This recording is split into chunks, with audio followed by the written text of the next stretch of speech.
Welcome back to the Chicago Tomahawk. I'm Mike. I got my line mate Matt with me, and today we're going to go over the Brandon Hagel trade, the Blackhawks' last two games, and some trade rumors. So the gorilla in the room is Brandon Hagel was finally traded. Some people thought he was going to go. Some people didn't think he was going to go. I didn't think that he was going to go because he's pretty much a homegrown guy. We've been saying that we need to keep these guys, and we never do.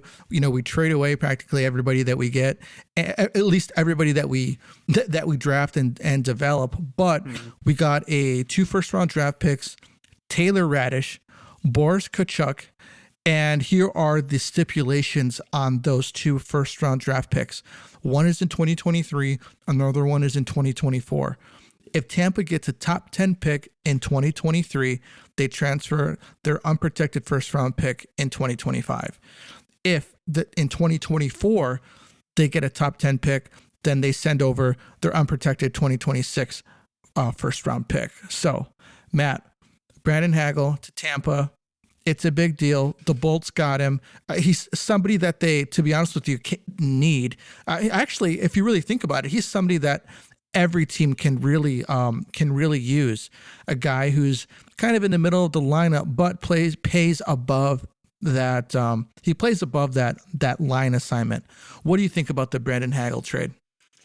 Yeah, I think for both teams, it's a win.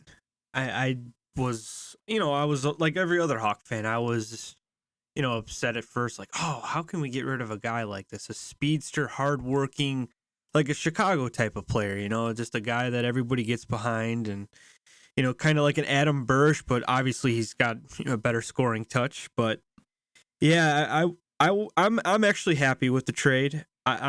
My other team, I haven't been shy about it. I've been a Tampa Bay Lightning fan for a while, and I'm happy he's on that team. He's probably going to be on the third line. They lost some players last year. I know the Rangers took some guys from them. I believe they lost Yanni Gourde to the expansion draft, and this is a guy that could fit anywhere. Like you said, any team would kill to have a guy like this, and he's probably gonna be playing some penalty kill. He's gonna be just, like a checking line guy. He'll fit right in. But for us, I'm really happy for getting these first round picks. When you're rebuilding, you need first round picks, and you're gonna hope one of them is gonna turn into a gem. Hopefully, the next franchise guy, like kind of like a Kane or Taves type of thing. So I'm okay with this. And Taylor Raddysh, hey, he had a great game against the Jets tonight. I think these 2 guys that we got, they're NHL ready, and we need guys like that. So I'm happy with the trade, I think. Yeah, I won't say that I'm happy with it because, like I mentioned, we drafted Hagel. Mm-hmm. He was ours, and he could have been somebody that, kind of just stuck around with the club for a while. And, we kind of reaped the rewards of having a good draft pick. But yeah, and that cap hit, man, it's not even $2 million, and he's got 2 more years. Tampa Bay, they're gonna love him. They're gonna absolutely love him down there. Yeah, who knows, man? I mean, he could be a 30-goal scorer down there. I don't know. I think next year he could make his way into the top 6, but this year I think he's probably gonna max out at 25. Hopefully, yeah, maybe 27. But hey, he's got a chance to get a Stanley Cup. And so I'm happy for the guy. I hope that the Lightning could get out of that division because it's Florida got better and it's going to be crazy. It's funny because Hagel, he works so hard, and now he's on a team, because the Hawks have been pretty much somewhat hopeless the entire season, and this guy just never stopped working. And I think that it's awesome that he's getting an opportunity to compete for a Stanley Cup. He's going to make it into the playoffs and get that experience, which is incredible. If you haven't heard of Taylor Raddysh, he's actually played with Alex DeBrincat and Dylan Strome before. They played for the Erie Otters, didn't they, Matt? Yeah, there was a pic of them before the game. It's pretty cool, actually. Yeah, that's really cool. Reunited, yeah. Yeah, so they have some chemistry. Watching Taylor Raddysh today, I'll tell you what, man, he didn't look bad. He looked really noticeable today. He set up actually, hold on. Let me go back before I even get into Taylor Raddysh. The Blackhawks lost to the Wild 3. I'm just getting ahead of myself because, we traded Hagel. I was upset about it. And this guy Raddysh is in his second game. He's playing pretty well. So, So we're gonna go back to they played the Wild yesterday, lost 3-1. One was an empty net, so it was a 2-1 type of game. Doc had some good shots, and he seemed pretty motivated. He seemed to be, around the ice quite a bit. He's been playing wing recently. He just got moved back to center, and he looked good out there. I think with Hagel gone, it's gotten some guys' attention, and maybe they feel a certain way about it, and they don't want to get traded. So as of recently, I've seen Doc taking more shots. Normally, he's a pass first, pass all the time type of player. But in some situations where he's had an opportunity to shoot, he's been shooting the puck, man, and creating some opportunities, which is good. Also creating some some rebounds and some second chance opportunities, which has been really good.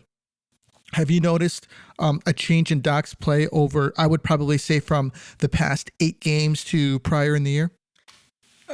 From maybe switching from center. I mean, I guess you notice him more when he's at center because he's missing all those faceoffs. But quite honestly, man, I haven't really, even tonight's game with the Jets, I know I'm jumping ahead, I didn't notice Doc at all, really.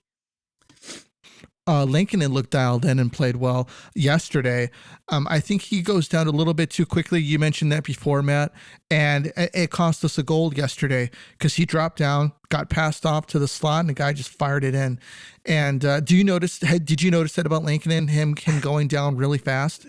To be honest, man, it's all goalies now in the league. It's just like it's a new way. It's how they're brought up, and they're trying to play the percentages and stuff. And it's frustrating because I guess I'm a little older. Like I'm in my mid 30s now, so these guys are in their 20s, and I was just brought up different. I was brought to challenge shooters, stay up, but now like you said, you go down and you get beat easy. Like I don't want to jump ahead to tonight's game because I have a comment on that, but I've noticed this around the league. These younger goalies, I think Craig Anderson is like a dinosaur now. He's with Buffalo. He was in the same camp I was, and he had the same mentor.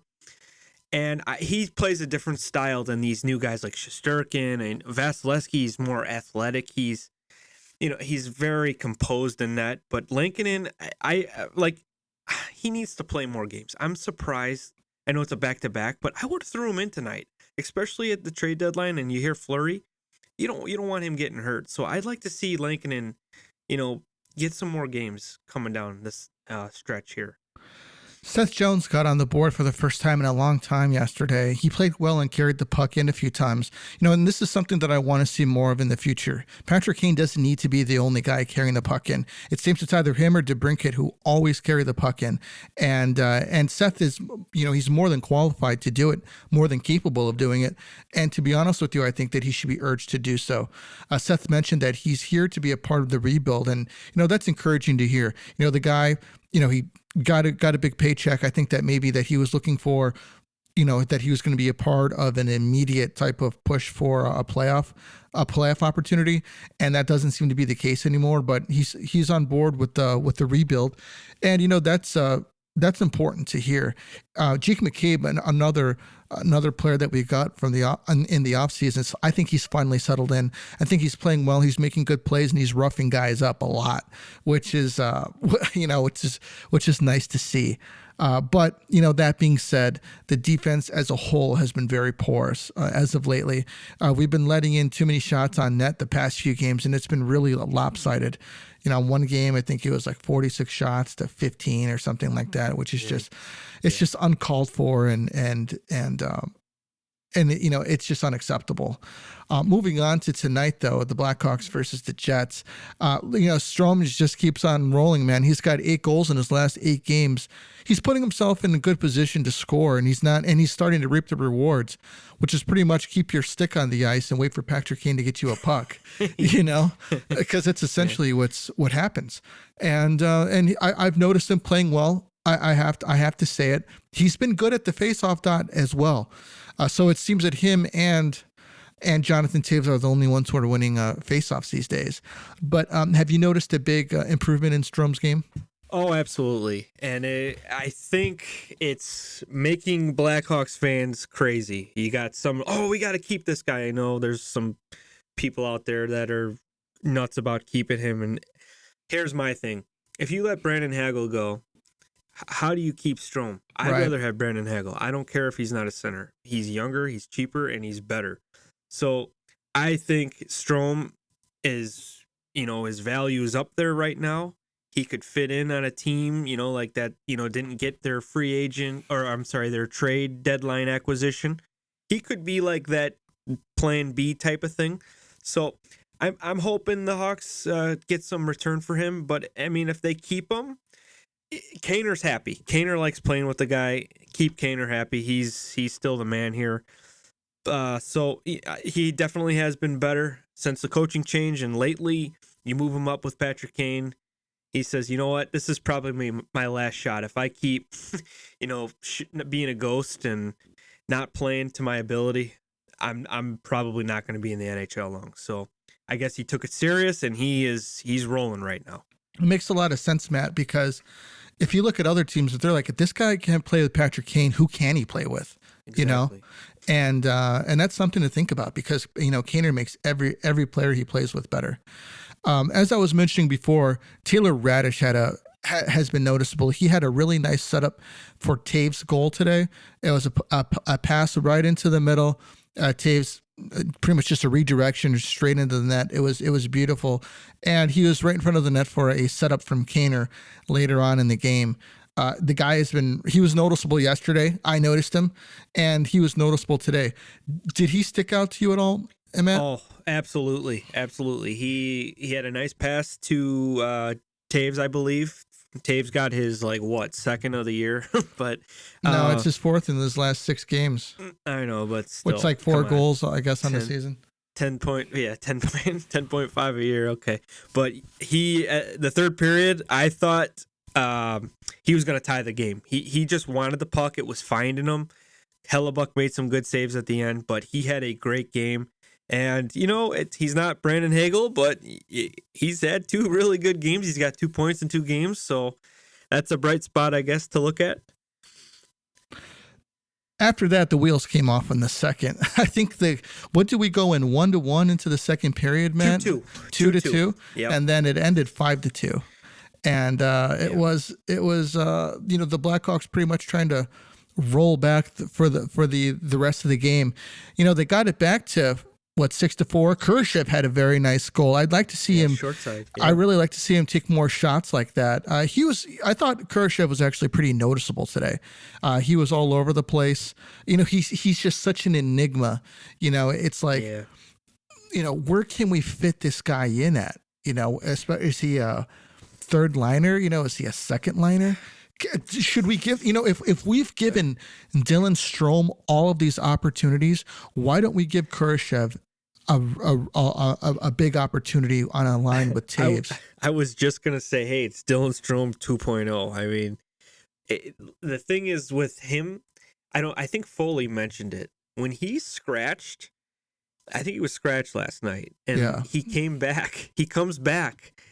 He always has a good game, so we should scratch him every other game. Every other game, yeah. Yeah, and he'll be good. But I don't know what you do with this guy. When you mentioned Pia Suter, I thought they kept Kurashev over Suter. And I was upset about that because I like Pia Suter, but I guess he wanted to get paid, and Stevie Y saw something in him, and that guy knows his hockey, and you got to trust Stevie Y. But man, I'm not sure what we should do with Kurashev. I to be honest with you, I think he'd be like a number 1 winger on an AHL team, and I think he'd be a great AHL type player. And I think he needs it. I think he needs a year of confidence just to see if he's got it. So before we go any further, I got to let you guys know, if you're looking to place bets and want to do it as the action rules in, DraftKings Sportsbook, an official sports betting partner of the NHL, has your shot to win big too. New customers can bet just $1 on any team and get $150 in free bets if they win. That's right. A bump in the win column for our team means free bets for you, and we need all the wins that we can get. If Sportsbook isn't available in your state yet, you still have a shot to light the lamp. Everyone can play for huge cash prizes with DraftKings Daily Fantasy Hockey Contest. DraftKings is giving all new customers a free shot at millions of dollars in total prizes with their first deposit. Now, if you download the DraftKings Sportsbook app now, use our promo code ShyTomahawk, bet just $1 on any NHL team, and get $150 in free bets if they win. That's promo code ShyTomahawk at DraftKings Sportsbook, an official sports betting partner of the NHL. Got to be 21 or older. Restrictions to apply. So look in the show notes for details. Yeah, I'm trying to see where, because I don't think he's really a third liner or a fourth liner. You know, I think that he needs to be on that second or first line to be. Yeah, I agree. But then again, I mean, he goes into the corners, man, and hunts down pucks though too. It's a lot different though, man. Last year he was coming out with pucks, getting them to Kaner and he was. Kubalik, and they were scoring. He's not doing that. And like you said, I don't see him as a role checking line type player or fourth line energy guy. Not at all. So it's almost like they might need to move on from him as well. Man, yeah, I had high hopes for him too, because I think that when I see him, but he's got good skating ability. He does not lack in effort, and you know, he can find his way to the net. These are skills that Dylan Strome doesn't have yet. Dylan Strome is scoring, he's producing, and Kurashev is not. So there's like some kind of I don't know what's going on here. I think Kurashev is more skilled than Strome. What do you think? I do too. I think his puck possession game is a lot better. I think he's better with the puck, and he can hold the puck longer than Strome. It seems like when Strome will get the puck, he's looking for Kaner or he's looking for DeBrincat. He's just looking to move it fast. He never, you know, like even, he's not pushing it. I'll go Brian Campbell. Remember when Brian Campbell, you know, he would get the puck, he'd look, great vision, he can find lanes and stuff. I've never seen Dylan Strome do that, like turn around and kind of reset everything. He's always moving north and south. I don't ever see him, you know, I like Campbell with this example because I can see Campbell go full speed to the red line, and you know what? He turn around and say, "Nah, I don't like it. I'm going to reset, you know, all these lanes and stuff, and then you know, find an open lane." Stromer is not that type of player, and I think Kurashev has that ability if he, you know, got the opportunity to do it. Yeah, you know, Brian Campbell had really great stick handling. He was fast. He was agile, and he had great vision. You know, these are things that Strome doesn't have. No. I'm just trying to think of like why that he would. Maybe he's benefiting from playing with Kane. You know, who knows? But I just think he's, you know, not that type of guy. I don't. He's not. He's the guy that will get the puck to you and just kind of keep moving forward, like give and go types of guys. Like his goal tonight. That was a great play. That whole line made a great play, and he found the open ice, and it was a tap-in for him. That's his game. He's not a guy that's gonna, you know, be like Kaner and on the you know, on the top of the circles, like looking. Got nothing this way. I'm gonna get it down low to the goal line, or I'm gonna get it to my points. You never really see. He's just like an old school, like North American type player. You know, they're just north and south. That's it. Right. So. Moving on to Marc-Andre Fleury, and you know, I honestly, we're at March 20th. I think that Marc-Andre Fleury should be on the bench most nights, and we should be giving Lankinen his starts at the end of the season. It's somewhat been a lost season for him. You know, he's supposed to be developing under Fleury, but Fleury has taken a lion's share of the starts this year. And I think that it's time for Lankinen to have his opportunity, you know, now. The Hawks aren't playing for a playoff spot. I think that they're playing for pride, but I don't think that they're looking to make the playoffs. I don't think that they really can, to be honest with you, because of their lack of consistency. So Lankinen should be getting his time in net. What does it matter if Fleury plays now or not? If we agree to honor Stan Bowman's, you know, handshake deal that we won't, you know, send him out, we won't trade him, that's fine. But that doesn't mean that he has to be the number one goalie every single night. You know, it's like, yeah, we'll keep you, but you're not going to play every night, you know, even though that's what he wants. So, and look, we're trying to develop Lankinen because Fleury's going to be done within the next, 2 years? If he wants to play, he wants to play another year. He says he wants to play another year, but this could be it. And it's time for Lankinen to start. Matt, what do you think should be like, you know, like maybe the schedule going forward for Lankinen and Fleury? Well, I think, like I said, I think Lankinen should get more starts here because we need to see if he's going to be the guy in net for us. I mean, look at Nashville. They had Pecorine in for all these years and Saros behind the bench. You know, occasionally he would jump in on back-to-back nights and get a start here and there. But it takes long, and we need to see what this kid's got. We had like two COVID seasons, right, with Lankinen. So he didn't really get to play all these NHL teams. We were playing in our same division and stuff like that. I would like to see what he's got, and I'd like to see him start more. And for Fleury, like if they don't trade him, he's got to get more starts because, like you said, he's not doing us any favors. Just it's actually a Derek King thing. I think he wants his job too, and he's like, hey, I want to be the coach next season. I got to start the best players, and of course he's going to put Fleury in because Fleury's going to give him a better chance to win.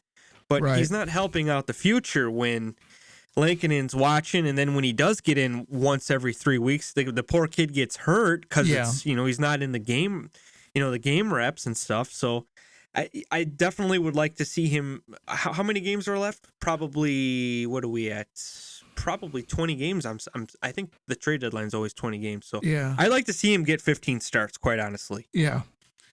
Yeah, if it was worked out with him and Davidson, maybe like, hey, look, we're gonna keep you around next year. It'd be like, oh, okay, so I'm not coaching for my job. Yeah, he is though. He is. He is. Yeah, he's coaching for that job. And yeah, I don't blame him. Yeah, but you're not doing your goaltending prospects any favors by doing this. Right.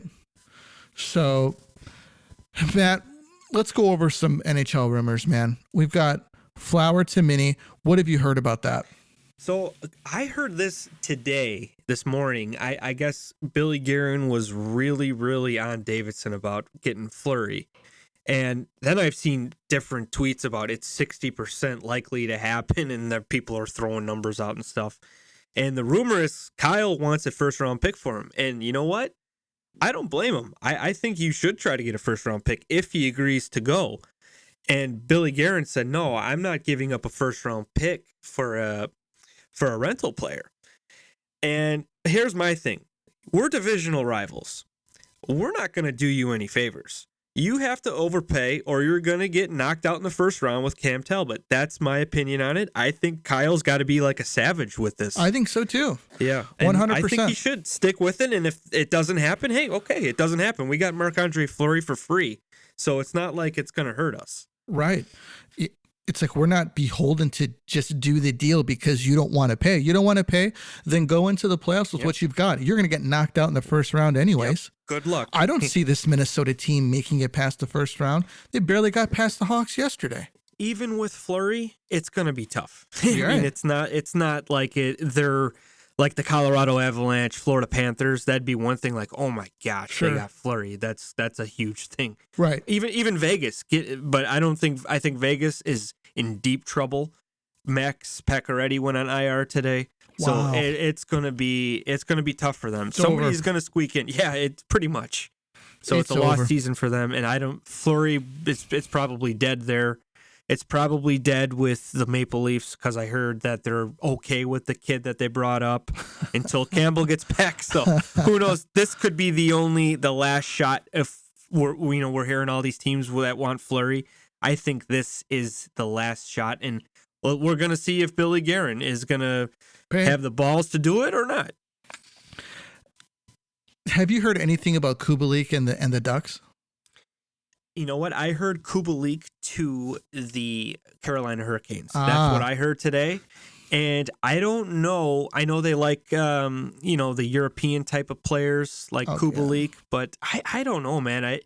$4 million a year, and what are they going to give us? We'd be lucky to get a third-round pick, maybe another player swap. But if they want to do it, I'm happy with clearing some cap, especially when you're rebuilding. Yeah, but I mean, the goal here would be to get draft picks, though, wouldn't it? Yeah, probably. You're probably going to get a third rounder, top second. I don't know though, but it's definitely time to move on from him. He's just the poor guy. I think he had a wide open net tonight, and he totally whiffed big time. And it just can't happen, man. It can't happen anymore. Yeah. Well, Claude Giroux has been dealt to the Panthers. I think that that's kind of weird, man. You know, It's weird. Yeah. it's really weird to. I mean, I'm sure that I haven't seen him yet, but I can just imagine he would look good in a Panthers uniform. But it's really weird to see him, not with Philly because, he defined that team for a really long time.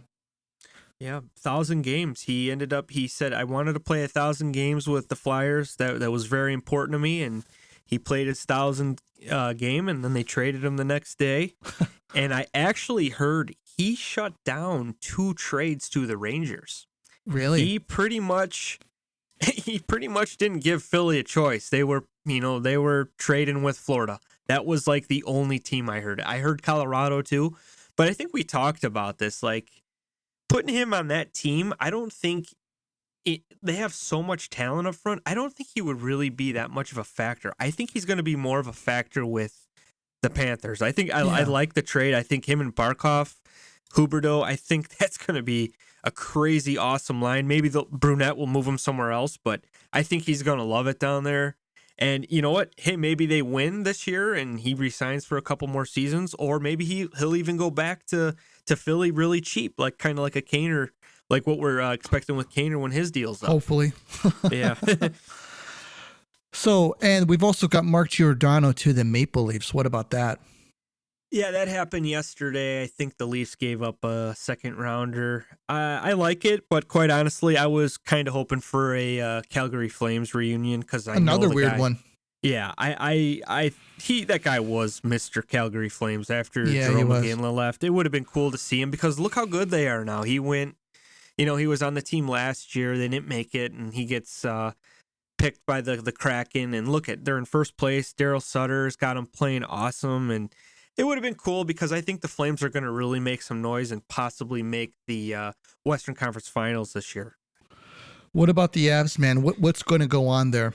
So here's the thing, man. Like, you're looking at all these contenders. Say, like, we're looking at Tampa Bay. They went out and got Brandon Hagel, and they got somebody else today. I think Nick Paul, I believe, from Ottawa, who's a pretty good role player.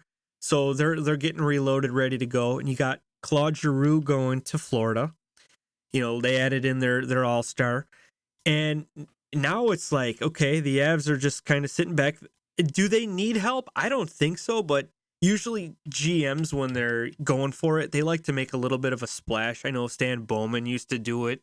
He'd get Michael Handzus the one season. He'd get, I think it was Vermette the 2015 or 13, I forget. But I don't know, man. I think that they should. Would you go for a Phil Kessel if he's available? Yes. And you got teams that are still paying half of his salary. I believe the Maple Leafs are paying a little bit still, and I think even Pittsburgh might be paying a percentage. So he's getting paid like $3 million right now by the Coyotes, or I'm sorry, the Coyotes. Yeah, they are paying him $3 million a year, I believe. But I mean, I think I'd make a splash, even if I were the Rangers right now. Like, if you're trying to be like the contender, you want to kind of match up against these teams that are making all these moves.